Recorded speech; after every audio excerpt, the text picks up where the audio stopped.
Second consequence is that there is no reason to think that redefining marriage would stop here. And in fact, we now have 3 new words that describe the ways in which marriage activists would like to see marriage further redefined. And here, just think back, 20 years ago, maybe on this campus it wouldn't have been unthinkable, but in most America, 20 years ago, the phrase same-sex marriage was an oxymoron. If it's same-sex, it's not marriage. So 20 years ago, most Americans didn't really think that a same-sex marriage was even an ontological possibility. In the same way, now we have 3 new words that have been coined in prominent liberal publications, and to me, there is no logical reason, once you get rid of the male-female aspect, for why these further redefinitions don't simply follow like night follows day. So let me run through these briefly. The first is the term throuple. A throuple is a 3-person couple. You chop off the C and you add on a THR, throuple. And my co-authors and I came across this term in New York Magazine. New York Magazine is a fairly standard issue magazine of thought for New Yorkers. It's a left-leaning publication. And what's standard in New York today will become standard in the rest of America 20 years from now.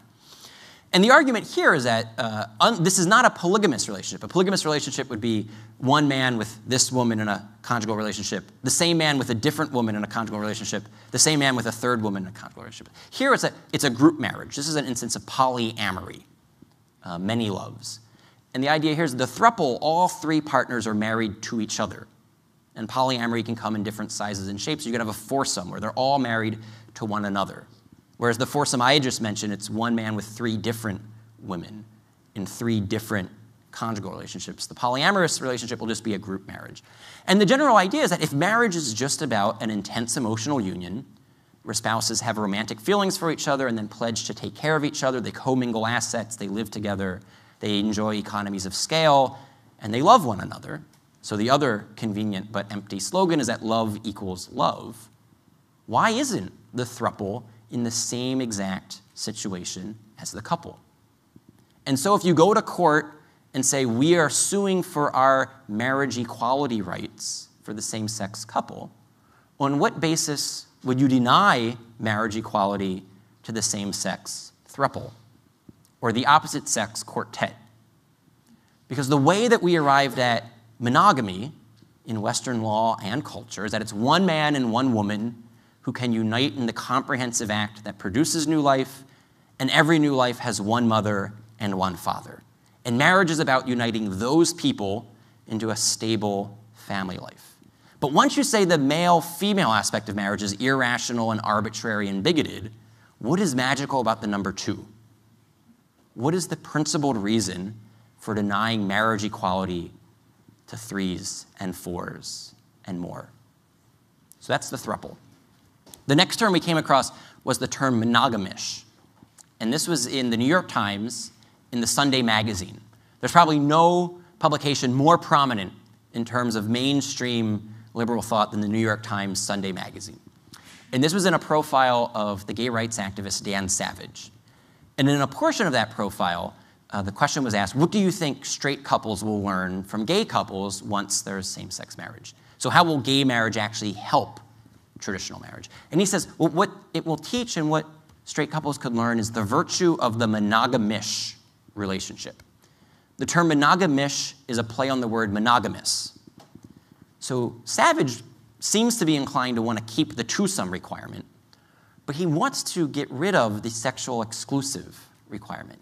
He thinks that sexual exclusivity is outdated and inhumane. It's an unrealistic expectation to think that you could have all of your sexual needs fulfilled by one person for the rest of your life. And that this is what's wrong with heterosexual marriage. And that this is one of the things that heterosexuals could learn from homosexuals is the virtue of monogamish. And so he says that provided it's an open and honest discussion where the spouses agree to it, there's no coercion and there's no deceit, spouses should be free to have a sexually open relationship. And he says that frequently this will actually enhance their emotional bond. That one of the reasons that lead to divorces are that spouses are not having their sexual needs fulfilled, inside of marriage, and so they seek sexual outlets outside of marriage. And because they had this unrealistic expectation of sexual exclusivity, when the other spouse finds out about it, their heart's broken. This was adultery, and then they file for divorce. He says, much better that we not link adultery to sexual exclusivity. So long as you're open and honest about it, no one's heart would be broken if you said it's okay to seek out a sexual relationship outside of marriage. That's the monogamish relationship. And then the final term that we came across was the term wed lease. Wed lease is a play on the word wedlock.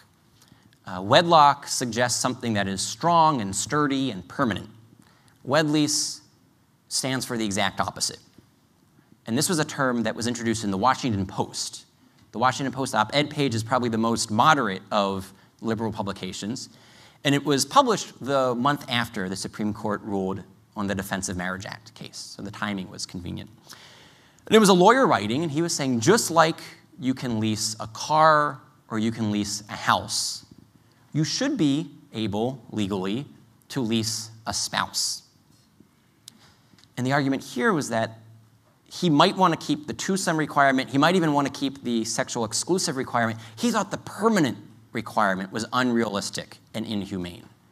And that the reason that divorce caused so much heartbreak and so much disruption is that spouses had an unrealistic expectation that they were going to live and love one other person for the rest of their life.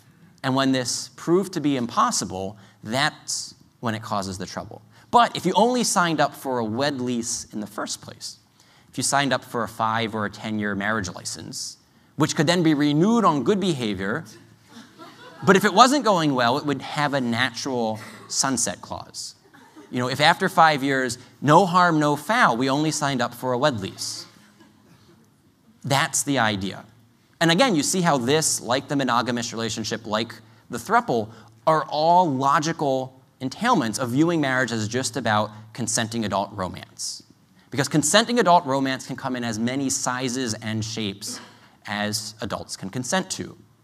And if love equals love, there would be no reason for public policy to treat certain sizes and shapes of consenting adult love differently than other sizes and shapes.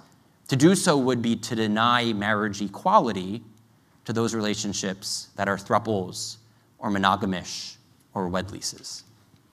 Now, I said I wasn't going to say anything about morality or theology or tradition as far as my argument goes in this lecture. But think about the public policy consequence of this. And again, remember, the reason that the government's in the marriage business is not because it's a sucker for romance. Government's not in the marriage business because it cares about my love life.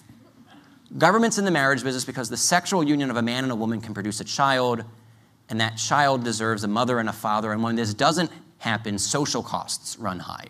So the government's trying to vindicate and to protect the rights of children and minimize harm to the community as a whole. But the throuple and the wed lease and the monogamish relationship make it more likely that a man has multiple sexual partners in short-lived relationships.